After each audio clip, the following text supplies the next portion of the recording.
Hello guys, hello beautiful people. Welcome to my channel.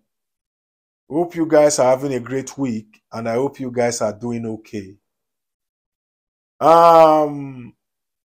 This video is timely for so many reasons because the strategies many of you have been using or strategies many people have used to gain admissions into Canadian schools, to apply for a visa and get it, many of those strategies will not be working anymore. That is why this video is timely. Don't just rely on what you used to know. Canada has made a lot of changes in these past few months. It is very, very pertinent and important for you to change as well. So if you are stuck to the old ways of applying for admission to a Canadian school, or of applying for visa, trust me, it will be very difficult. So that is why this video is timely and very, very important to those of you who actually want to go and study and work in Canada. So now, it is no longer news that last year, updates came from IRCC. They made some changes. This year, January 22nd, they made some changes. Few days ago, they made some changes and clarified some things. So with all this that is happening, so you want to tell me that you want to stick to the old ways of applying to schools in Canada and applying for visa? Please don't. If you do, it will be very difficult. That is why I'm here with this sharp update. So if you are coming across my channel for the first time, my name is Noxacomedy, the man with the remedy. Many of my fans from all over the world call me Noxa from the source. You know why? That is because I have been able and still able to bring you direct information from the source, undiluted. Right here, we don't sugarcoat nothing. We say it the way it is. So please do well to subscribe. And to my returning and existing subscribers, greetings to every one of you. Respect. Please also do well to give this video a big thumbs up, as that encouraged me to do more. I am doing this video based on demand from many of my subscribers and other social media followers alike, who are saying, Noxacomedy, please, we need a video on the latest on how to successfully apply for admissions to Canadian schools and eventually apply for student visa and get it. So that is why I'm doing this video. Now, the first strategy here, because the starting point to your study in Canada journey starts with getting an admission into a Canadian school. In short, to be precise, into a designated learning institution right there in Canada. And this school must be offering, or the program you want to go and study in this school must have a postgraduate work permit eligibility, so that when you are through with your studies, you can be able to work if you want to work right there in Canada. But if working after your studies is not what you want to do, you don't want to work after your studies, so whether you study in a DLI or not, it might not really matter. But if your goal is to work after studying, that program you want to go and study right there in Canada must have a PGWP eligibility so that you can be able to work. So having said that, now, I told somebody last year who is currently in Canada right now, because towards September, the person applied for September admission. Initially, she applied for one school. She applied for admission in just one school in Canada and in Ontario, to be precise. So when I saw the way it was becoming more competitive Students from all over the world had the urge. We are having the urge to come and study in Canada. And I saw the visa rejection rate or visa refusal rate. And I saw the rate at which a lot of people weren't getting admissions into Canadian schools. I told her, I said, please, I have done a video. Apply to study in another school. Because Ontario is usually competitive. She listened to me and applied to a school in Saskatchewan. And that Saskatchewan school, that is where she's currently studying. When I told her, she was like, oh, you want me to waste this money? When I already applied, I said, it is not waste. Because it will help you stand a better chance. So she applied to that school in Ontario and she applied to this school in Saskatchewan. And I was the one who made her apply to that school in Saskatchewan. And it was that Saskatchewan one she got. She is studying right there as we speak. So the first strategy is for you. I know money is not easy to come by. I know. But spreading your eggs gives you a bigger advantage. Because last year, a lot of people did not get admission into Canadian schools. Even though they presented good results, many of them, they couldn't get admissions. So it is very, very important for you to apply to school 1, apply to school 2. And right now, it is very, very important also for you to check and concentrate on where you know the competition is not that much. Because don't forget, Canada, they've told us that the study permit cap is approximately 360,000. And they've also told us that these 360,000, they are going to share these slots among the provinces right there in Canada. So maybe the provinces will not share the slots. It's not maybe, that's how it's going to be. They will not share the slots among the schools in each province. That's how they are going to do it. If maybe they give province A 50,000, maybe they give Ontario 50,000 slots of international students. Ontario will not share that 50,000 among all the schools, the DLIs in Ontario. That's how it's going to be. So it is very, very important for you to be strategic. Observe where you feel like people don't like to go. 1, for example, like places that are usually cold, that all this is a Newfoundland. People ordinarily don't really want to go to that side. So you be observing those areas. Even though Ontario has a number of jobs that international students can easily access. Other provinces too, they have jobs. So that is for that. Apply for admission to more than 1 school. If it's 2, fine. If you have the money, you can apply for admission to 3 schools. It all depends on how your pocket is. Strategy number 2. This one has led to a lot of student visa deniers. People will just calculate how much it will cost them. Then they will not build their statement of account to have the exact amount. That one is suspicious. It is suspicious.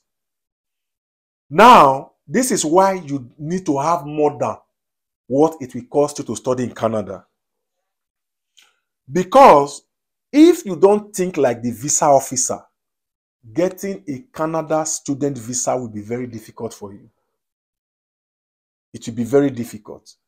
Getting a Canada study permit will be very difficult for you. You have to think like them. Now, how do you think like them? You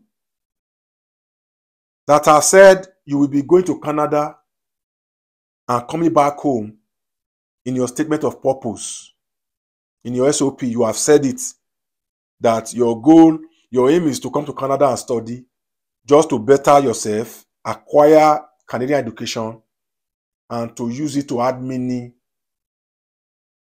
or value to your country, to the work system in your country, or to yourself. Now, you have told them this. Now, you are building your statement of account, your proof of funds. You are putting the exact money that it will take you to study for 2 years or 1 year. Don't you think it will be suspicious? Because if you are really coming back to your country, you are supposed to even have more than what it will cost you to study right there in Canada. Let's be honest. Now, let's say it will cost you, let's assume you want to go and do a 2-year program. Let's say this 2-year program will cost you 40,000 Canadian dollars. Let's just assume. Or let's use 1 year, for example. You want to go and study a 1-year program. Let's say this 1-year program will cost you, let's say 35,000 Canadian dollars. And you are submitting your proof of funds. The money the account you are submitting right there is $35,000. Don't you think it is suspicious? They will just know. They will just assume you have taken pain or whatever it is to build this account to this exact amount. So in other words, that your statement of account is telling them you may likely not come back to your country. Because if you really want to come back to your country as somebody who is doing well for his or herself, you are supposed to have more than the exact amount to study in Canada.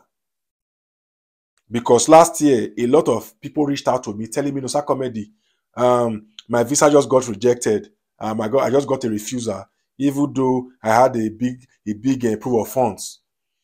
Now, when I asked them how much they had in their bank account and asked them how much was the cost of their tuition, and I calculated cost of living expenses, because as at then, it was 10,000 Canadian dollars. Now, it is now 20,665 Canadian dollars. So after I calculated 10,000 for tuition, 10,000 for cost of living expenses, flight tickets, and I realized that it was the exact amount, almost the exact amount they had in the bank account. And as a visa officer, that is suspicious. So you have to have more than what it will cost you to study in Canada if you want to successfully get your student visa.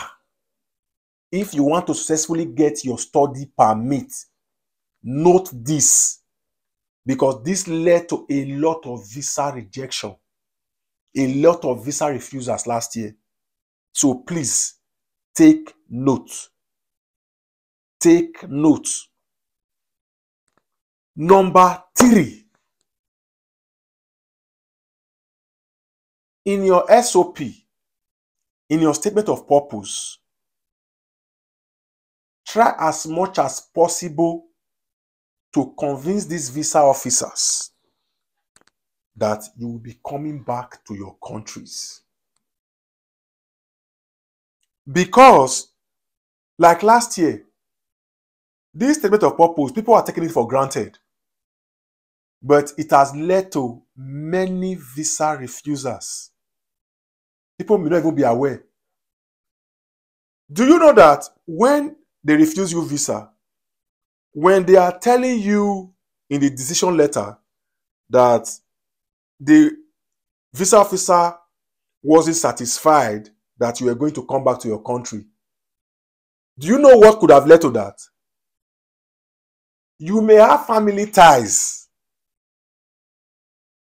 Your family, you may have wife, children, husbands, children to prove as family ties. Your SOP may be the reason for your denial, because you have not clearly convinced the visa officer that after your studies, you'll be coming back home. Because ordinarily, Canada is expecting you to come to their country and study and go back to your country. So that option of you may work, in many cases, they don't really want you to have that intent at that initial stage. They don't want you to have that intent of, I'm just coming to Canada to school and work. No. You will have to convince them that after your studies, you are going back home. Even though many of you eventually start working after your studies. So don't underrate that statement of purpose. There are cases where people had properties, they had family ties.